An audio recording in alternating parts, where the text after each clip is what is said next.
sebagai guru, sebagai pencari, sebagai nafiri di jalan ilmu. Semoga kita tetap diberi kesehatan, keselamatan, dan meneruskan perjuangan kita. Baik, hari ini kita mendiskusikan sekali lagi hal-hal yang terkait dengan Pancasila, entah telah berapa ribu kali kita diskusi tentang hal ini, tetapi masih terus harus kita diskusikan, karena ternyata Pancasila begitu banyak dibicarakan, tapi juga masih miskin implementasi.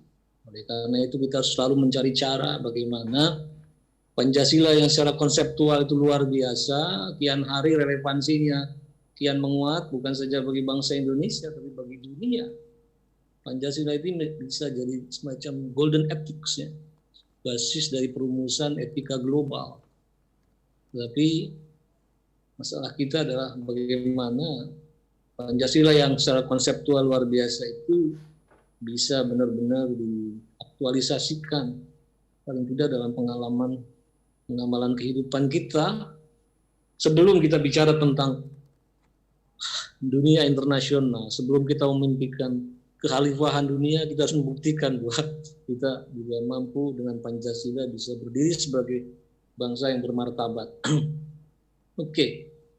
Kalau kita bicara pendidikan Pancasila, ini pikiran kita akan sering reduksionis.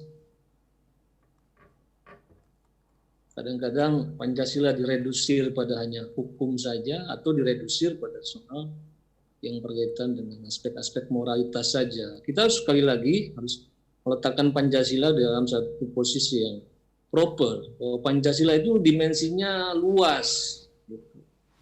Dan kalau kita bicara pendidikan Pancasila, mestinya harus melingkupi seluruh dimensi ini. Kalau kita pakai metafor, ya, Pancasila itu juga ada semacam kedekatannya lah dengan agama. Cuma Pancasila ini kan agamanya agama publik. Dimensi yang ingin diatur, dikembangkannya hanya pergaulan hidup di dalam kehidupan publik. Makanya orang menyebutnya civil religion, agama publik, sedangkan agama tradisional, agama denominasional, agama supernatural, itu wilayah yang ingin dicakupnya itu bukannya ruang publik, ruang komunitas, ruang pribadi. Tapi Pancasila itu hanya domainnya di ruang publik. Tapi ada dimensi-dimensi agama. Nah, kalau kita lihat metafornya agama, maka agama itu juga skopnya tuh luas. Agama itu ada dimensi keyakinannya. Kalau di dalam agama Islam akidah gitu. Tapi juga ada dimensi hukumnya, fikih gitu. Ada dimensi akhlaknya, dimensi moralnya. Tapi juga ada dimensi tadi ada ritual, ada dimensi pengetahuan, tutelage-nya. Nah, jadi begitu pun Pancasila.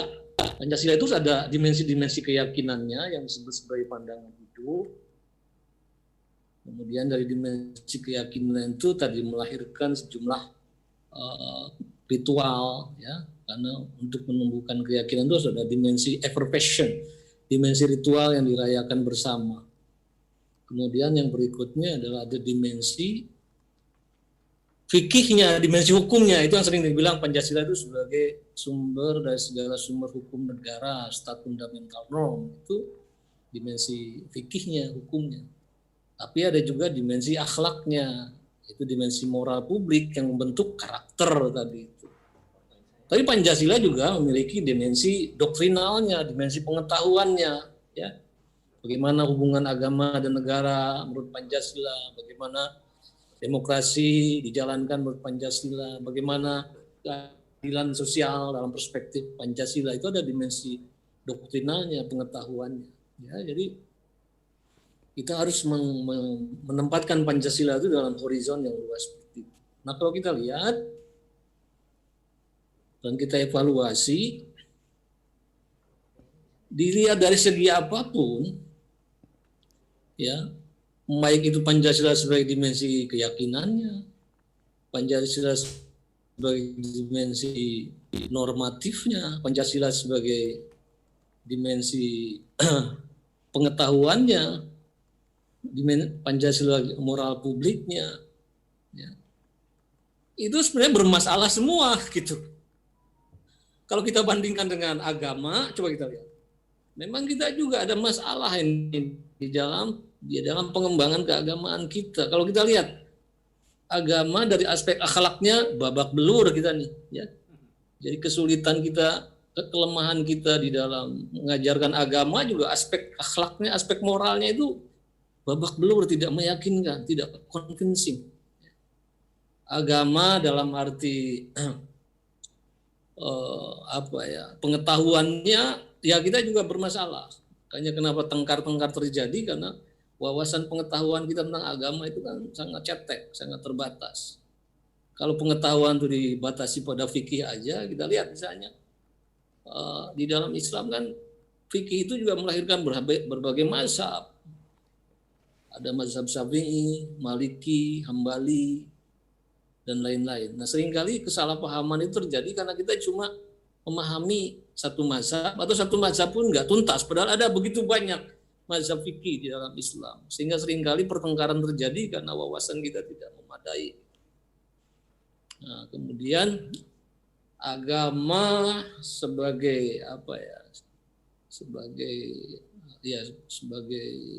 dimensi-dimensi lainnya. Nah, kalau kita lihat agama, salah satu yang kuat dalam dimensi agama itu kan dimensi keyakinan, dimensi ritual. Nah, itu kuat kita tuh. Pada dimensi keyakinan, agama-agama di kita itu luar biasa, ya. Kenapa? Karena keyakinan ini memang kita secara baik mengajarkannya sejak kecil lewat kerangka ritual, lewat lewat perjumpaan-perjumpaan di rumah-rumah ibadah, merasakan dimensi keyakinan itu melalui tadi itu semangat spirit kolektif, lewat ritual, lewat tarawih bersama, lewat jumatan bersama, lewat kebaktian di hari Minggu bersama. Itu dimensi itu kuat. Nah, jadi masih lumayan nih kalau agama ini paling tidak keyakinannya itu masih oke lah.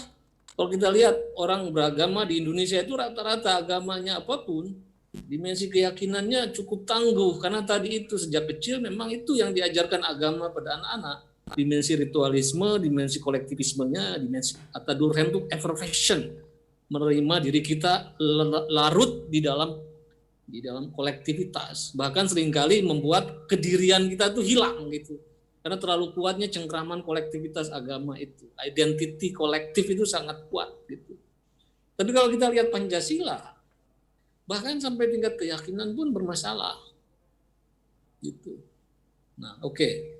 Sekarang oleh karena itu coba kita urai satu persatu, ya. Jadi kalau kita lihat, kita ambil aja porosnya adalah poros keyakinan, pengetahuan, dan tindakan. Pada dimensi keyakinan, Pancasila itu mengalami peluluhan karena tadi di mana praktek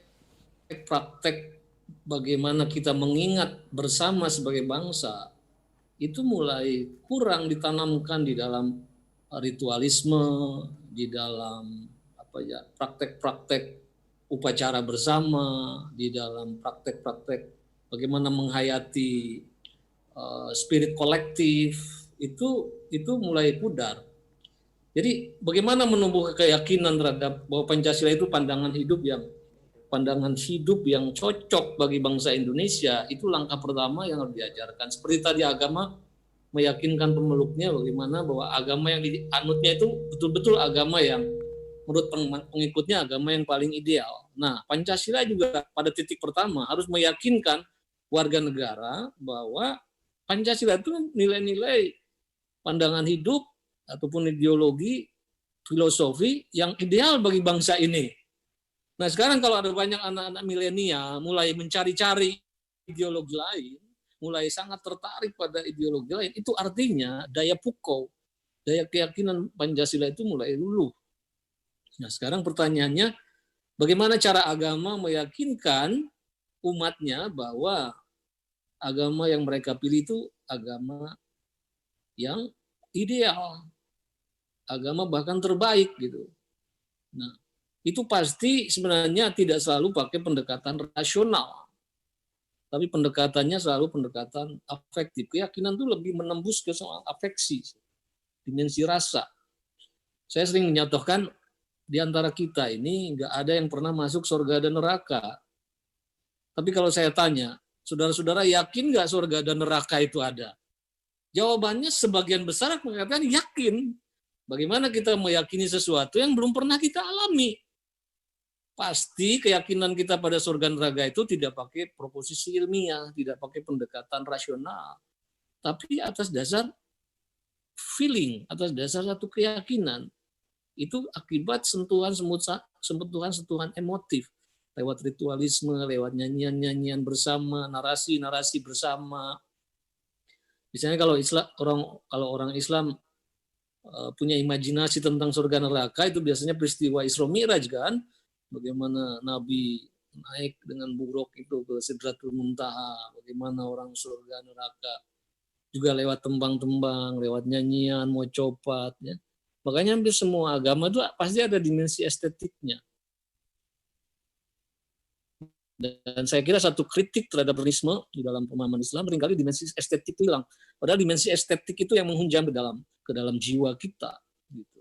Orang bisa nangis kalau misalnya hanya dengan repetitif, dengan menyanyikan atau mengumandangkan takbir jelang Idul Fitri. Allahu Akbar, Allahu Akbar, Allah. Bahkan banyak orang yang tidak paham ayat suci itu, tapi kalau dikumandangkan secara estetik bisa menetes air matanya itu. Nah, air mata keharuan itu yang menembus keyakinan orang. Juga dengan narasi-narasi, kisah-kisah, ya. Makanya kan kitab suci itu 70% isinya kisah. Coba kalau kitab suci isinya cuma fikih gitu, atau 36 butir Al-Quran gitu, orang mungkin hafal bosen. Kitab suci selalu tidak bisa selesai kita baca karena isinya kisah, dan kisah itu tidak bisa dibantah, dan kisah selalu bisa memberi inspirasi untuk ditafsir dengan berbagai pendekatan. Nah, jadi lewat kisah, lewat tembang, lewat ritualisme bersama, yel-yel bersama, bahkan di beberapa agama effervescence, ya, gejala bagaimana orang diikat secara kolektif itu ada yang meniru suara-suara binatang gitu, ibadahnya itu. Tapi semua ini bagaimana kedirian hanyut di dalam emosi kolektif, pengalaman hidup dalam kolektif, itulah yang menumbuhkan keyakinan. Nah, oleh karena itu di dalam kasus agama pun, kasus Pancasila pun, dimensi keyakinan itu tidak selalu pakai pendekatan rasional, tapi tadi ya pendekatan ritualisme, perayaan-perayaan bersama, nyanyian bersama, ya. Jadi misalnya dulu banyak orang ilmuwan termasuk Benedict Anderson mengatakan orang Indonesia, nasionalisme Indonesia itu dibuktikan sebagai popular nationalism, dan dulu Indonesia itu menjadi rujukan global dalam kemampuannya untuk dalam tempo cepat menggerakkan seluruh segmen masyarakat menjadi bagian daripada horizontal comradeship, satu imagine community. Hebat sekali. Padahal kita tahu pada tahun 27 itu Bung Karno mendirikan PNI, ya, Partai Nasional Indonesia. Itu namanya aja partai, tapi sebenarnya kan pengikutnya itu masih puluhan, gitu. Itu masih semacam kelompok studi. Jadi sampai tahun 30-an ide nasionalisme itu masih sangat elitis. Di zaman Jepang, nah ini tiba-tiba nasionalisme yang tadinya elitis itu menjadi popular nasionalisme. Nah, jadi Jepang ini ada keburukannya, tapi ada dimensi bagusnya dalam menumbuhkan tadi itu, dimensi keyakinan kolektif itu. Yaitu di zaman Jepang itu, anak-anak muda, kan sekolah-sekolah ditutup, setelah itu dibuka sebagian, tapi utamanya dididik dalam paramilitary training. Jadi mereka di dalam nasionalisme kependekaran gitu, di dalam semacam laskar-laskar. Kemudian juga bahasa Indonesia diperbolehkan jadi bahasa pengajaran. Lagu Indonesia Raya juga boleh dikumandangkan. Bendera Indonesia boleh dikibarkan di mana-mana. Nah itu pengalaman kita punya simbol bersama, nyanyian bersama, bahasa bersama, dan itu intentionality, share identity itu membentuk satu emosi kolektif yang dalam tempo cepat kemudian rasa nasionalisme itu dari ufuk ke ufuk, dan itu terus kita lestarikan. Misalnya menjelang peringatan hari 17 Agustusan, biasanya bahkan para pemuda di Karang Taruna kalau zaman saya, mungkin tadinya antar tetangga itu gak saling kenal, tapi menjelang 17-an ikut kepanitiaan bersama dan merayakan, menjadi bagian dari semangat kolektif. Itu sepele aja sih, lomba tarik tambang, panjat pinang, main kelereng, lomba paduan suara, kalau dulu ada lomba folk song, bahkan lomba band. Tapi itu yang how society remember, kalau kayak kata Connerton. Bagaimana masyarakat itu mengingat bahwa dirinya itu bagian dari satu kolektif. Ya dengan ritual-ritual kayak gitu, hal-hal yang sepele. Makanya kalau kita lihat di Amerika saja, negara yang kita pikir sebagai satu superpower, itu kan sejak kecil, sejak di PAUD, itu mulai secara bertahap imajinasi kolektifnya itu dibangun. Jadi misalnya warna yang diajarkan di tingkat PAUD itu selalu pertama-tama adalah warna bendera Amerika. Jadi asosiatif sekali, biru, merah, putih.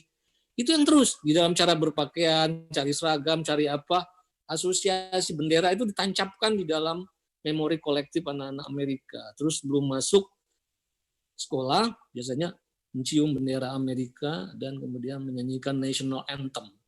Nah, itu yang mengikat imajinasi Amerika dari ufuk ke ufuk. Ya.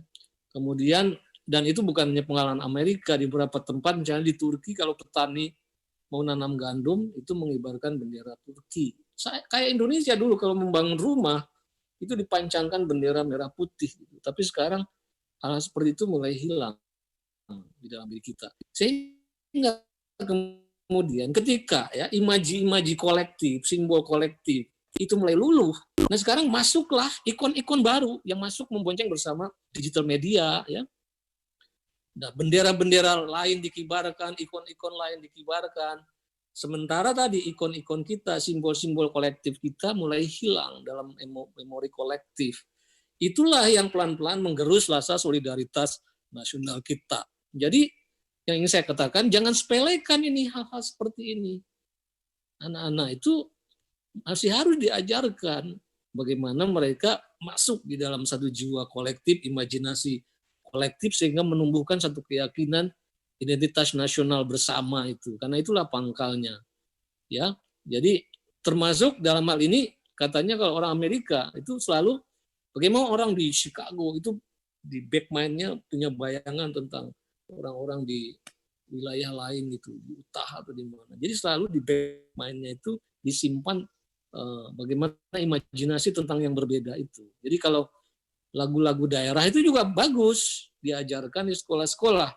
Selama orang Papua masih bisa menyanyikan lagu Bunga Jumbo di Aceh, setidaknya itu masih ada memori tentang Aceh, biarpun orang Papua belum pernah ke Aceh.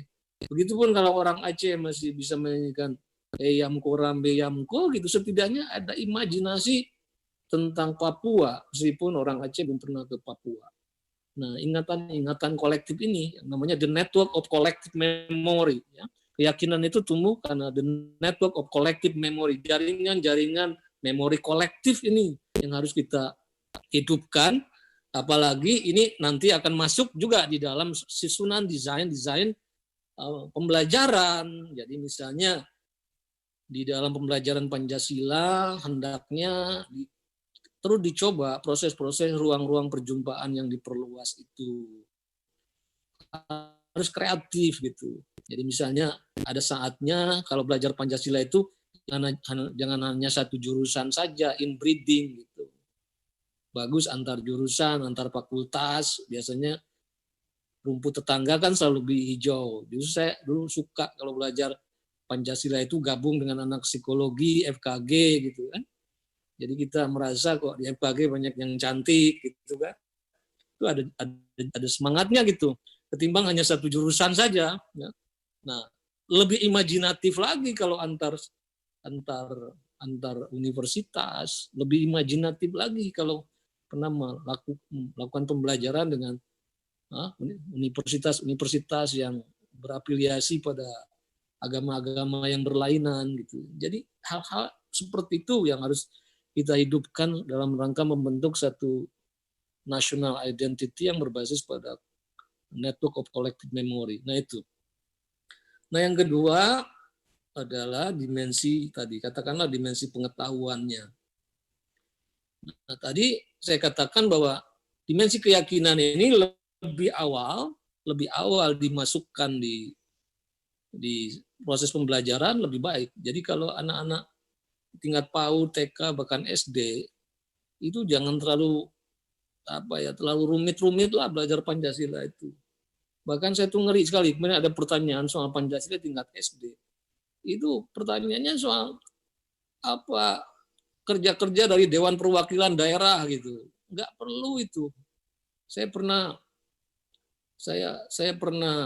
melihat ya, satu proses belajar di saya lah di luar sana, di tingkat-tingkat awal itu tadi itu olah rasa ya, kemudian olah imajinasi, bahkan kemudian bagaimana mereka sebenarnya bisa dimulai dari bagaimana menanamkan budi pekerti pada tingkat yang elementer, budi pekerti yang sifatnya universal, how to respect, bagaimana menghargai yang lain, bagaimana bisa berterima kasih, bagaimana minta maaf, bagaimana greeting, hal seperti itu.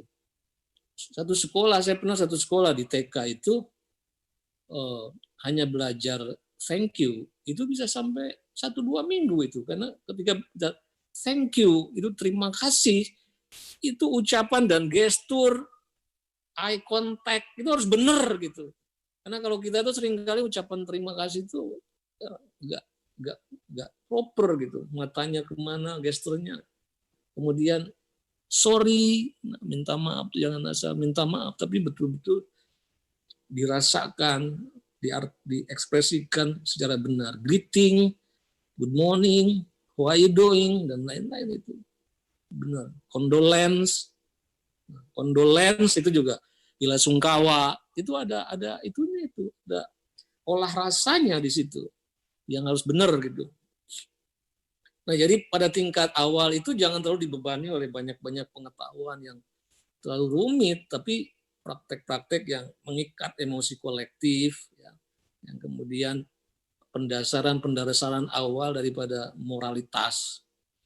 Nah, seiring dengan makin tinggi jenjang pendidikan, baru dimensi pengetahuannya makin canggih. Dan dimensi pengetahuan ini kalau pada tingkat SD juga sebenarnya nggak perlu sampai hafalan 36 butir atau berapa butir pun. Tapi dimulai dari basic knowledge dari kebangsaan kita yang membuat mereka itu tertarik.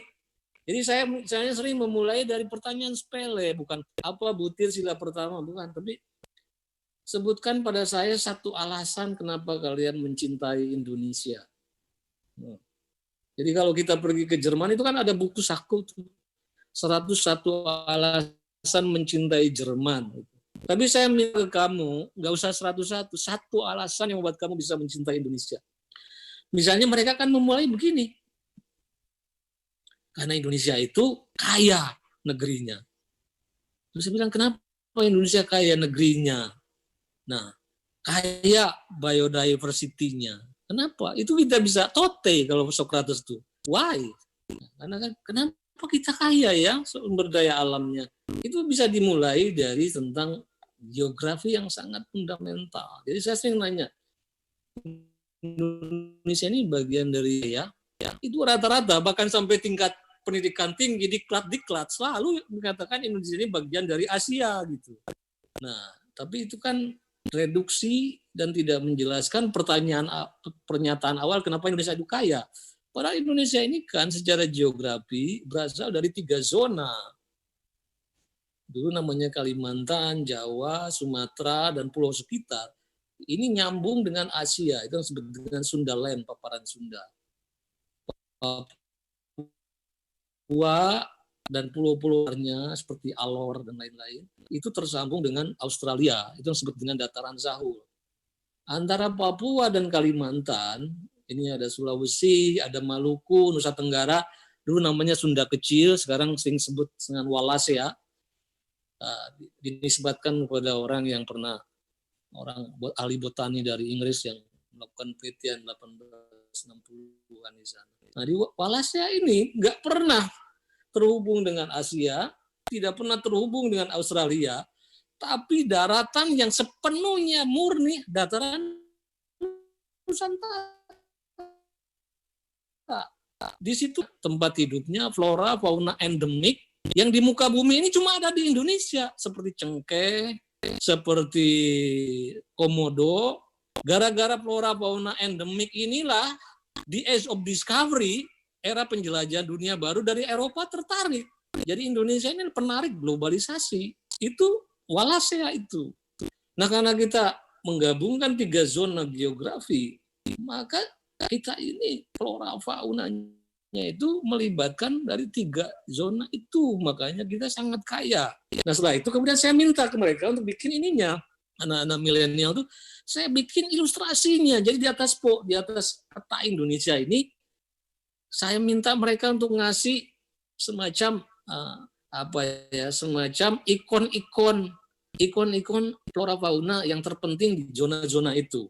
Jadi misalnya di Papua, ikon terbaiknya itu misalnya kanguru. Dan selama ini itu penting karena kita guru-guru selalu mengajarkan kanguru itu di Australia aja gitu. Padahal anak Indonesia harus punya imajinasi bahwa kanguru atau walabi itu ada di Papua. Nah, di barat ikonnya misalnya itu mau rino itu ada, jadi dan lain-lain. Jadi mereka kasih ilustrasi di tiap zona ini. Apa distinctiveness-nya, apa kekayaan khasana lokalnya, ya. Baik itu flora maupun faunanya. Kemudian dia jadikan itu menjadi konten-konten video, ya. Dan itu ternyata memukau mereka, itu sangat membuat mereka itu sangat merasa tadi itu saya mencintai Indonesia to the fullest, mencintai Indonesia sepenuhnya. Karena baru terbelalak matanya itu, ya. Nikmat Tuhan mana yang kalian dustakan gitu. Bahkan kalau kita ke Merauke itu kan landscape-nya kayak Papua gitu. Tapi landscape-nya kayak Papua tapi jauh lebih kaya, laut lebih subur ketimbang Papua, karena ini kawasan tropiknya dari Papua kan. Jadi itu yang membuat orang, anak-anak juga bisa mensyukuri menjadi bagian dari keindonesiaan ini. Banyak lagi misalnya tentang bendera merah putih, asal usulnya seperti apa, lambang negara kita. Kita selama ini kan lambang negara kita Garuda Pancasila, tapi kan banyak di antara kita nggak ngerti bagaimana proses penemuannya itu luar biasa, ya. Bagaimana itu awalnya dikoleksi simbol itu, dibicarakan, disayembarakan.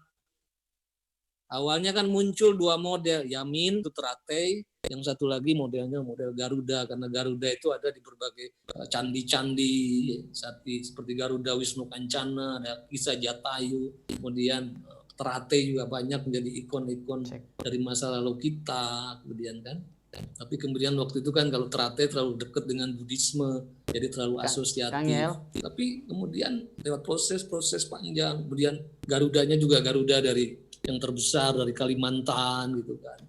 Kemudian kalau kita sebut lambang kemanusiaan itu kan sering kita bilangnya kan rantai. Apa hubungannya rantai dengan kemanusiaan? Padahal kan lambang kemanusiaan itu sebenarnya apa ini? Kalung Dayak itu. Kalung itu 2 itu bulat, persegi ya. Persegi itu laki-laki, bulat itu perempuan. Jadi laki perempuan kawin membentuk rantai, membentuk jaringan kemanusiaan universal gitu kan. Nah, jadi satu-satu itu, dan mereka kemudian itu lewat proses animasi, tiap-tiap sila itu dengan kisahnya mereka kembangkan itu luar biasa. Jadi mereka kemudian jadi yang ingat setiap lambang itu menjadi sesuatu yang sangat impresif. Nah, itu jadi dimensi pengetahuan pun kalau di waktunya di masa SD bahkan SMP nggak usah yang terlalu rumit-rumit, tapi dimulai dengan hal-hal bagaimana membuat mereka mengerti, memahami, mencintai keindonesiaan sepenuhnya ini. Kalau mulai teori-teori yang rumit, nantilah paling tidak mulai di SMA, dan kalau sudah perguruan tinggi barulah bagaimana itu hubungan agama dan negara dalam Pancasila itu di universitas. Jadi seringkali kita ini penjenjangan juga tidak terjadi. Jadi seringkali pembelajaran Pancasila itu mengulang-ulang sejak SD sampai perguruan tinggi itu aja. Jadi pengetahuan kita nggak maju-maju. Karena seringkali overlapping, mengulang hal-hal yang masa lalu dan tidak impresif gitu. Padahal pengetahuan pun bisa sangat impresif gitu. Bisa sangat impresif. Ya. Oke, nah yang ketiga dimensinya dimensi tindakan tadi. Jadi kan Pancasila itu ilmu terapan.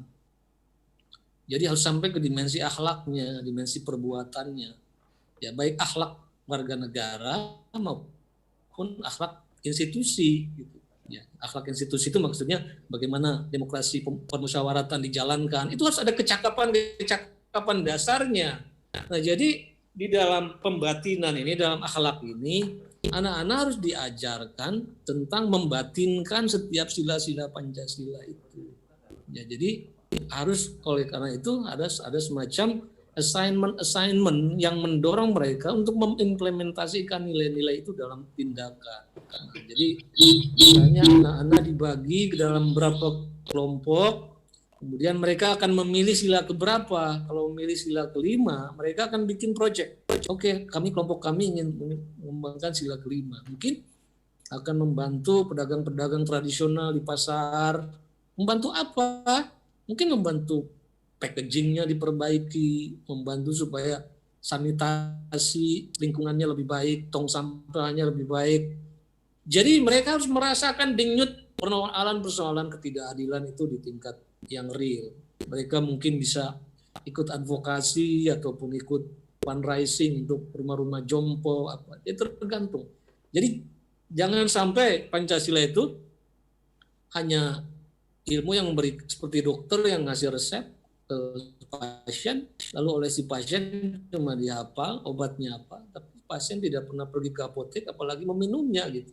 Nah, dulu pembelajaran Pancasila berhenti pada tadi bagaimana menghafal, tapi praktek-praktek perbuatannya itu tidak pernah menjadi satu assignment. Padahal itu yang harus. Nah, jadi pertama adalah dalam hal ini adalah moral, dalam arti moral setiap individu warga negara. Kedua, juga moral dalam arti tindakan kolektif. Jadi anak-anak harus terbiasa bagaimana misalnya bermusyawarah, bagaimana mengembangkan kerangka-kerangka keorganisasian dengan spirit Pancasila. Ya. Jadi di sini ada moral yang sifatnya individu warga, tapi juga ada moral yang harus terinstitusi di dalam tatanan tata kelola. Jadi anak-anak harus diajarkan tata kelola, misalnya dimulai dari ya sebenarnya tata kelola ini kalau di luar bahkan diajarkan sejak SD. Jadi misalnya kalau ingin hari kenaikan kelas dan perlu ada semacam perayaan, itu anak-anak tidak langsung minta duit pada orang tuanya, tapi diajar tata kelola. Jadi anak-anak itu misalnya suruh jualan permen, jualan coklat kepada peernya, kepada orang tuanya, ke siapalah. Lalu uang yang terkumpul itu dijadikan biaya untuk pementasan dan lain-lain. Jadi sejak masa kecil itu aspek tata kelola, bagaimana menjalankan nilai Pancasila itu dalam aspek tata kelola bersamanya itu juga dijalankan. Bagaimana koperasi, bagaimana watak koperasi, bila mana perlu ya belajar koperasi benar-benar. Ya, makanya dulu tiap universitas ada koperasinya, itu wahana untuk belajar koperasi di dalam praktek. Ya, jadi hal seperti itu.